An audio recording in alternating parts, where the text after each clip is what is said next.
All right. Okay. Sorry about that. They've changed things around a little, and next time it'll be easier. No problem.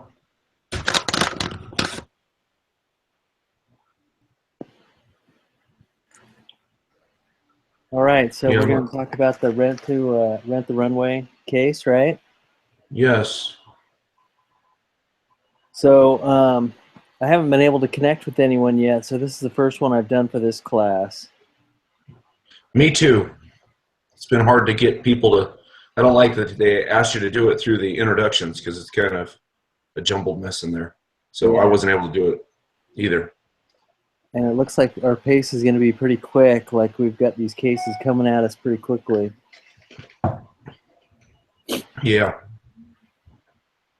So I guess let's just jump in. So basically, just a summary. This case is about this company that these two women founded. It's like a rental business for high-end dresses, and looks like they're enjoying some success. But they're kind of at a decision point where they either need to dilute themselves and take on some more investment, um, or just kind of like keep things as manageable as possible and just keep progressing. Is that kind of what your take is? Yeah, that's the way I'm seeing it too. So I'm trying to split the screen here so I can see my questions. Let's see here. No, that's not the right one.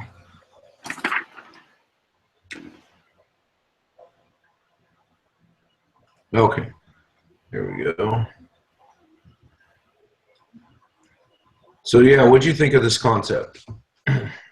So I'm pretty impressed uh, with the way that they've managed everything so far. It seems like they're definitely in the case. It says that they're kind of action oriented. Like they jump in. They don't do a lot of like analyzing and planning, but they jump in and actually they're doing tests where they're going and talking to designers, and they're going to, I think they went to a couple different colleges and kind of pitched the idea and signed some people up, and they're tabulating that data of how many people use the service, and they're very careful about getting feedback and listening and trying to adjust the business. I think that they're executing very well. Yeah, I thought so. I thought I mean, it seemed like they were having fun with it. They did the market studies at those three different schools, which I thought was wise. Um, it seemed like they had a good grasp on getting the rentals together and what the girls would be looking for and how to build that whole experience for them. Yeah, Um, the only thing I pointed out in my case study where I think they failed was with the whole website design, which to me was, that's the basis of their business. yeah, So, if they were running it as a boutique or something like that, I think they did great. But being that it's a business that's based in the whole technological world of the internet, I think they should have been better and more diligent in that. It talks about them hiring the web designer, um, I think back in June or something like in spring. They hired somebody in spring, and then they the just kind of let them Canadian, do their own thing. yeah, the Canadian group. Is that what you're talking about? Yeah, yeah. Yeah, Let them do their own thing for 3 months. Gave them something like $45,000, yeah, to start doing something. They find out they haven't done anything with it, and then they go and they hire an India-based company, and that company's able to straighten it out and help it. But they didn't even think to, when it came time to actually hire somebody that's going to run their website in the company, they go and put an ad on Craigslist, yeah, which to me is just like, what are you doing? yeah, That's not where I would go for a headhunter. So they yeah, get the right. guy for 3 weeks, and then they go ahead and they realize, oh, that was a mistake, probably because he's living in his mom's house or something else.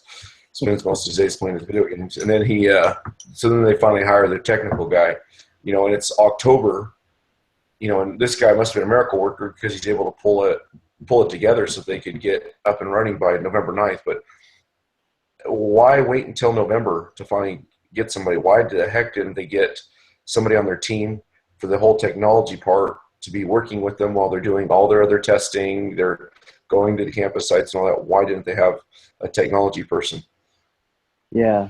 Hired and running? I understand wanting to save money, but it could, if they didn't find this guy, which this guy sounds like a genius to me, they would have been sunk. They never would have made that first holiday season. Yeah, you're right. That's a critical part of their business, right? That if that fails, then they fail. Period. Yeah. Yeah. I mean, it looks like it came down to within 2 weeks before, they ran the beta on November 2nd, and it says that they hired this guy in October, and he was able to go through all that code from India and everything else and see where they were doing good on the front end. But as far as for actually taking the sales and the transactions and carrying them through, there was nothing in there. So they would have been able to show everybody all these nice dresses they were renting, and everything would have fallen apart when they went to rent them or collect the money. It could have been disastrous. Yeah, you're bringing up a good point. Wasn't giving it that much weight, but you're making really good points. One of the things that stands out to me is when you look at the resumes of the people that they have working for them, everyone's like cum laude, like high achievers, and then even the technology guy that they have, it's like he's kind of out of place. Everyone is like top of their class, top of their class, top of the class, and then it gets to that guy, which, like you said, he was able to like kind of pull it together. But if they have a world class team, it seems like they're a little weak in that area. Yeah. It seemed like it was an afterthought. I mean, it says they paid $45,000 to that first team, and then they figured, well, we didn't know much about technology, so we just kind of left them alone. They should have had that from the get-go. And I'm surprised that, it talks about everybody on their board of directors, and they're all big fashion bigwigs, but a board of directors should have advised them on that. Said, hey, what are we doing? We're technology. When it comes down to it, we're a technology company, and where's our technology guy? So I thought it was interesting, but I couldn't believe all the cum laudes and summa laudes and magna cum laudes they had on their team. It seems like they had a really smart group there. Totally, yeah, I agree. So his degree on the technology guy, I wouldn't worry too much about him because some of these technology guys don't even go to school. They love it from the get-go and seem to run with it. But, you just got to be diligent. I mean, Bill Gates never finished college, and Zuckerberg and those guys. So the technology, that's kind of a newer thing. I don't think it's really quite gelled that you need the degrees and stuff like that. But, you definitely want somebody who's sharp, somebody in the interview process. I would have liked to have known more of how they even found this guy, because from what they're saying he had to do, to me, he sounds like a genius. Yeah. Yeah, they were lucky to get him. Yeah. So, let's see here. So, was there any other actions that they took that you agreed with or disagreed? I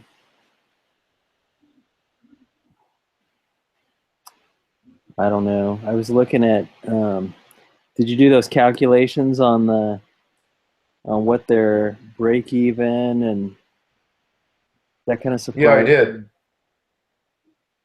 What did you end up? So it looks to me like they have to rent.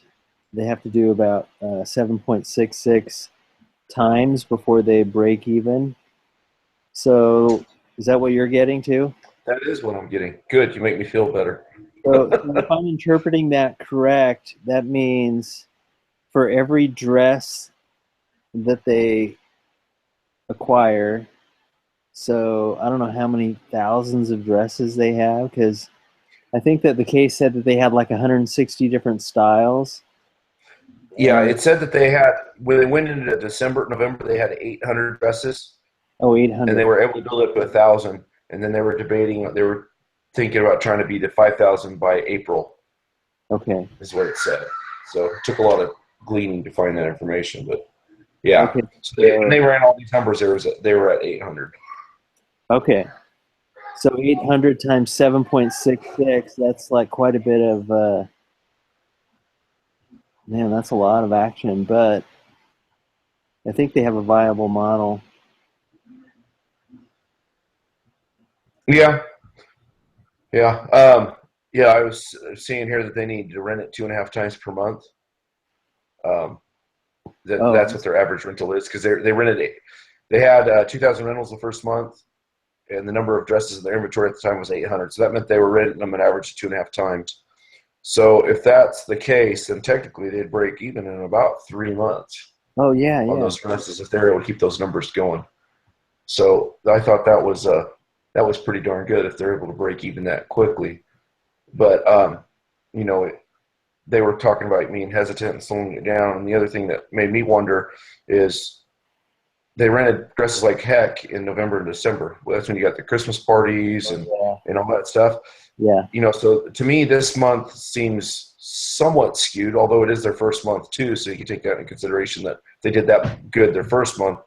You would assume they do better once they get the word out there. But I'm just kind of hesitant on these numbers just because it's the first month, second month. What's the track record? What happens in March when nothing's going on in March? Yeah, they might yeah, have another spike around May and June when they get close to college graduations and yeah. summer weddings and things. But I mean, Christmas time, there's a lot of dresses being bought. I know my wife is always looking around that time when we have things to go to. Yeah, you're right. It's kind of somewhat seasonal, and if they can reserve dresses, like some of those times are going to get, they're just going to be at capacity, right? They'll just run out. Oh, Yeah, I think it's something they definitely have to balance on because if they don't get enough dresses, which they didn't have enough this time, it talks about them having a large backlog. Um, if they don't have enough dresses, they're losing business. If they have too many dresses, that's money just sitting there going to yeah, waste. Um, so, I mean, moving on along, if I would not recommend off the get go in February that they go and push up their growing, I think I would wait at least through June to just kind of see where they've ran as they're getting a better track record of what the year's doing. What are their ups and downs consistently a month? Are we able to get, are we able to set a standard of where we'd expect them on average to be doing? And then I think they need to calculate a safety stock number off of that. You don't necessarily need to fill every order if it's going to make you lose money. yeah, yeah. I can't help but think the analytics of this business, like the longer that they do it and the more historical data, the more efficient they can possibly become too, because they'll know what things are popular, and they'll get an idea of what sizes are popular, what they need to stock up in, what certain sizes and dresses. They can make it really efficient by keeping track of the data. They're not going to want to go out and just keep multiplying every design and every size. There's going to be certain things that are going to be good sellers, and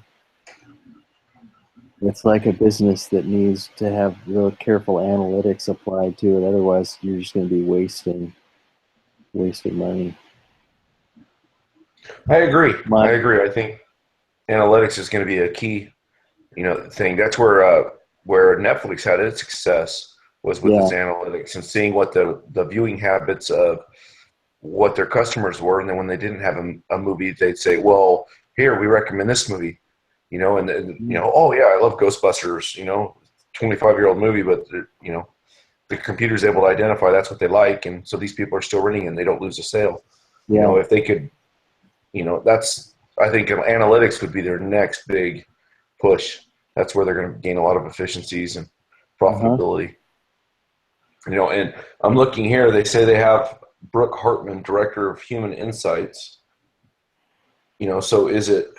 Well, I guess it just says integral role in delivering superior member experiences. So would she be the one really? Is she going to be the one doing analytics, or do they not have anybody? I see they have a marketing guy. They got the head merchant who's over dresses for over purchasing, which is funny. It's a guy. It's over all they're buying for the dresses. Yeah, yeah, you know, and then they got their technology guy, but who is really going to start analyzing the data so they can fine tune that? I don't, that might be need to be their next hire, their next investment. Yeah. So are you feeling, because I guess they're faced with, should they get this next round of investment so that they can hire some people? Are you feeling like that's a smart move to do that? I think they should look at speeding it up at this point.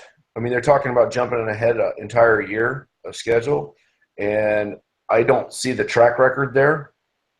I'm hesitant because they started during the Christmas season. If they had started maybe in June or July, Oh, I see. middle of the year, more of an average month, Yeah. then I would say, we got a track record and go with that. So I would like to see them get through spring.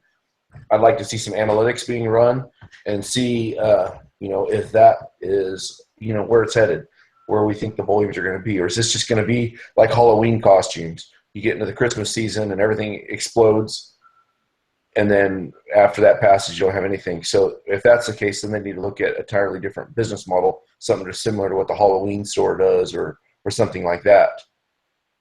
Maybe looking at selling off the dresses after the big season or something like that. Yes.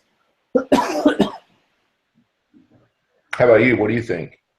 Yeah, that's a good point. I guess originally I was thinking, yeah, you should get the next round and start hiring talented people and putting them in place so that they can keep scaling the business up. But you make a good point about it is somewhat seasonal, and they just, you don't want to mistake the rush and the busyness that they just went through as something that's going to continue to be sustained over the next several months. It may slow down, and it may be wise to just kind of like, not go too fast, because the mistake is they have the potential of like spending a bunch of money on hires, and then if the revenues and the businesses are there to support that, then they could be in trouble.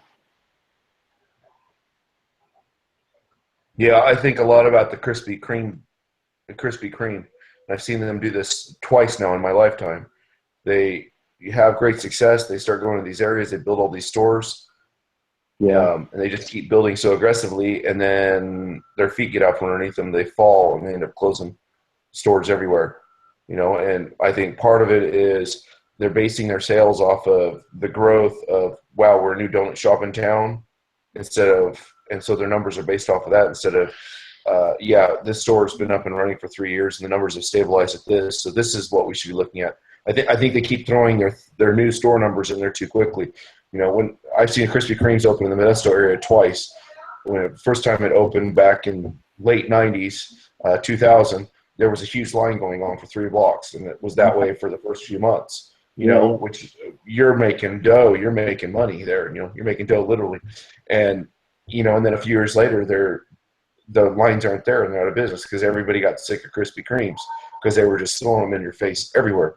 You went to an AM/PM immediate gas station, they had Krispy Kremes there and all that stuff. And so the numbers I think they were basing everything off of for their growth were just totally skewed by their own efforts.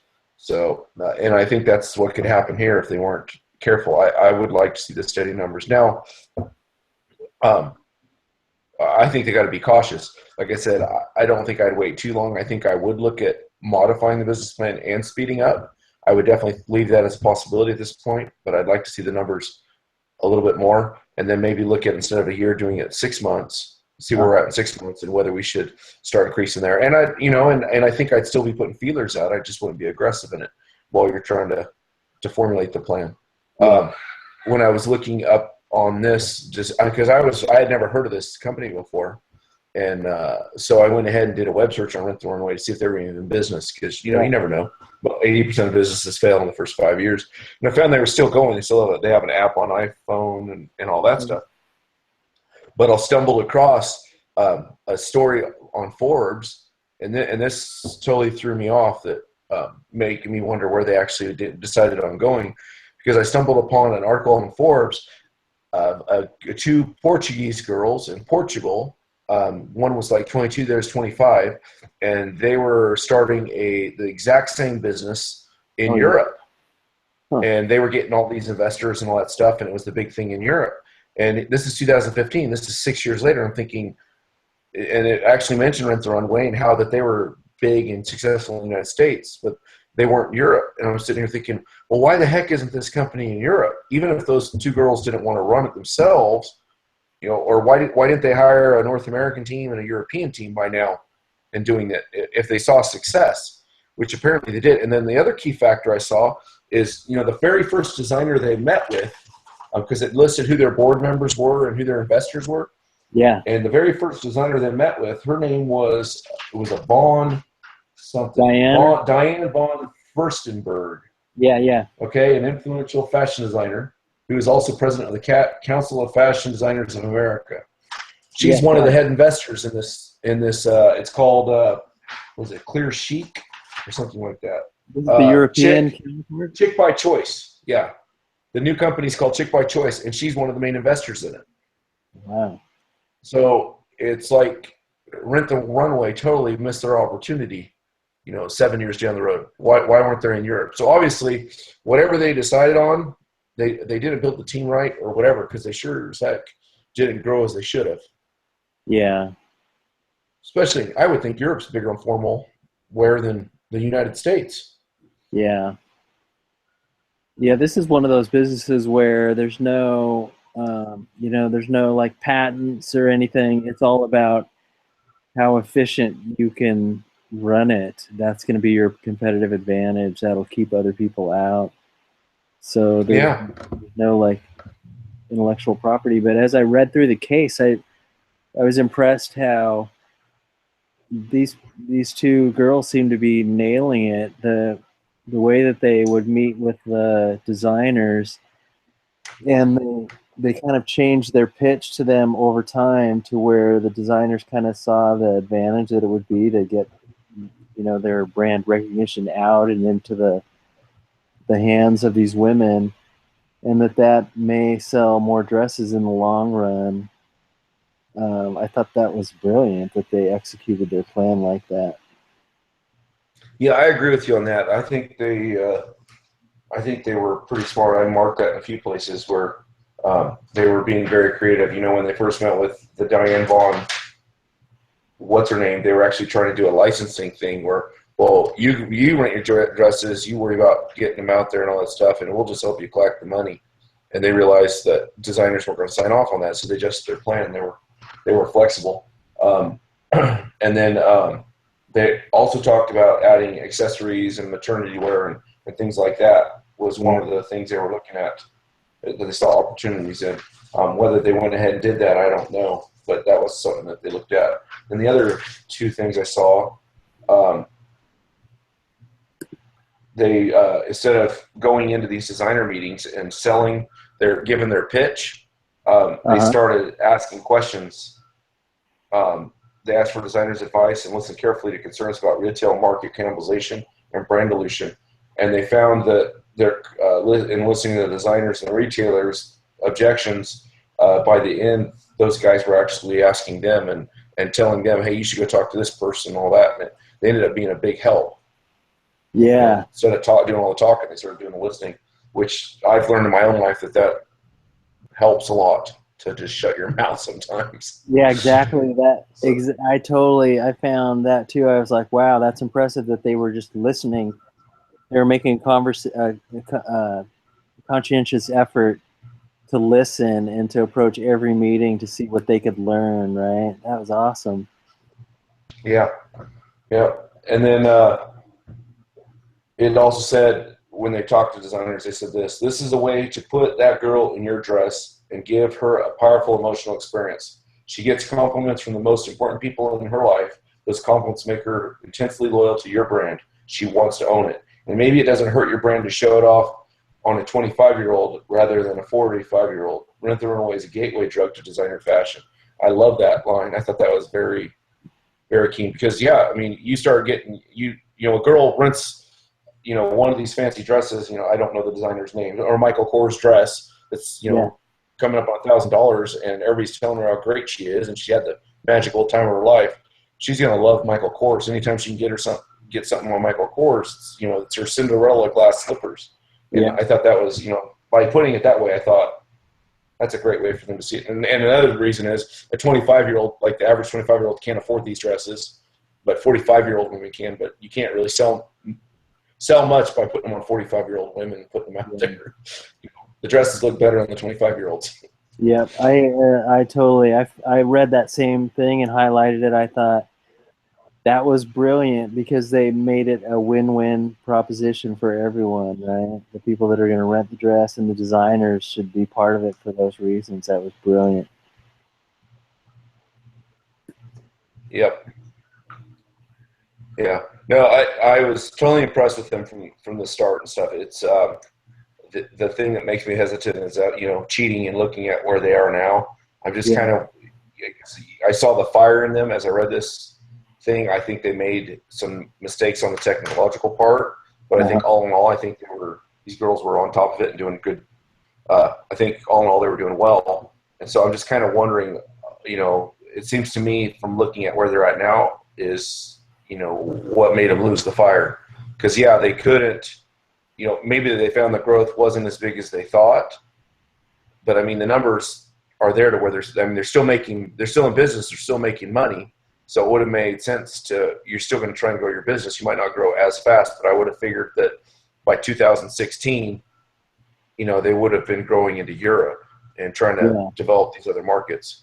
And I can't imagine two Harvard grads not thinking of that. So I would love to know what's happened between when they did this and now. Are they just living the high life and so they've kind of just letting other people run this business, or were there some obstacles along the way that kind of made them a little bit gun shy and not so ambitious? Yeah. I'm curious about that too. When I was reading this, I was asking my wife, "Hey, have you ever heard of this company, Rent the Runway?" And she hadn't heard of it, and I hadn't heard of it, and it made me think this is like one of those niche businesses that maybe does really well in New York City, where there's enough people. Because I noticed even on their website, in the exhibit, there was like this little tag that said, "Oh, same day delivery if you're in New York City." And it just made me think maybe this is one of those things where it really thrives in the city itself, but they don't really have ambitions to go further away, or maybe it loses some of its efficiency the further you get away from like the big metropolis area. I don't know, but those are some things. I would think that Miami, Atlanta, New York, Los Angeles, I would think that those cities are very fashion conscious and stuff like that. I would think, you got awards shows, things like that. I would think that they'd be able to grab those people. So, but I agree. I think New York would be a huge one because New York's like the fashion mecca. But yeah, I was surprised I'd never heard of this too. I mean, I do actually keep up on brands and things like that. So it kind of threw me off that I'd never heard of this. I like the idea. And I can see the values to it. My wife has drugged me around for weeks looking for that perfect dress, and just to be able for her to go online and rent one, and they send two different sizes to you, so if one doesn't fit, you can change to the other one. Yeah. I thought that was smart too. So it's just, I think it'd do really good in New York, but I still think they would be strong in some of the other cities. Yeah, I think you're right. I think that they would be wise to have like another warehouse like in Miami or in LA or any of those places where the demand's going to be high enough that they can leverage the inventory that's close by. Yeah, that's a good point, because I know we did a Netflix case in one of my prior classes, and they build these warehouses through, and the warehouses are very low key as far as for stuff and DVDs and envelopes and receiving them and things like that. But they do these throughout the country, so they cut down on the mailing time and the mailing expense and everything else, and you're not storing everything in one place. So I would think analytics would be another thing for analytics. That I think would just be huge for this. And maybe that's where they failed. Maybe they've never hired the analytics person to actually do this. They're just, they figure they're Harvard grads and they know their math, so maybe they figure they're good enough. Yeah.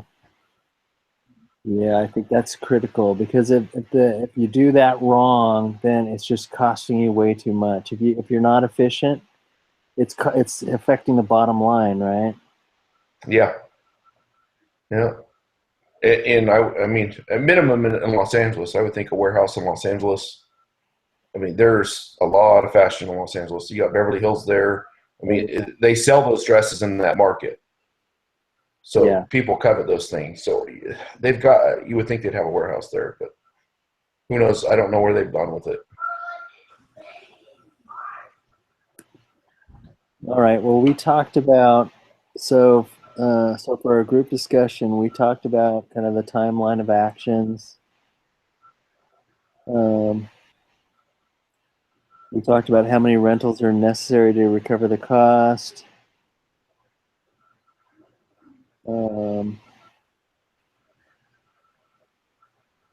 As the case ends in January 2010, the co-founders are considering whether to stick with their original plan to pursue improvements or before raising more capital, or accelerate. So we kind of talked about that too. Is there anything else that you want to discuss, or? Yeah, two more things. Another thing where it seemed like they were failing was it said that they, when they got all the orders going through, they had no way of tracking stuff in the warehouses and things. And I thought that was, ridiculous. Why hadn't they thought of that before? They should have had all these systems built. They can modify them, but they were talking about how they were building systems as they went. So that was another instance that made me think of maybe these two girls are just excited about the fashion and loving that, and they're overlooking the actual guts and gears of what this business is. So that would be the first one, and then the second one I am trying to remember. Oh, whether to stick with their original plan, Yeah. or to pursue improvements. And aside from wanting more numbers, obviously I think they need to continue buying inventory. I just don't know how quickly, but they do need to get these improvements going. And when on the spreadsheet that I did, you talk about annual profit per dress. Yeah. And so they were talking about, they were up by the end of Christmas, they were at 1,000 units. So that came to 1.3 million. And they were talking about by April, they were going to go ahead and ramp up to 5,000 units in inventory. And that gets them to 6.5, almost 6.6 million. And just for giggles, I kicked it up to 10,000 unit inventory, which hopefully they would get other distribution and then warehousing into effect. But that got them up to 13 million. So 13 revenue, or 13 minutes? 13 million is 13 million revenue on 10,000 dresses, 10,000 units in inventory. Yeah. At the annual profit per dress of 1,318, it gets them to 13.1 million, almost 13.2 million in annual revenue. Okay. So I would be hesitant to take it to 2,000 units until I knew for sure what that Christmas bump is. Yeah. And and stuff like that. But yeah, I think I would definitely want to have at least 5,000 units in inventory before I got to next Christmas. So, I mean, there's definitely revenue there. Yeah. Good job on your math, man. You really, you worked these numbers. Well, hopefully they're right.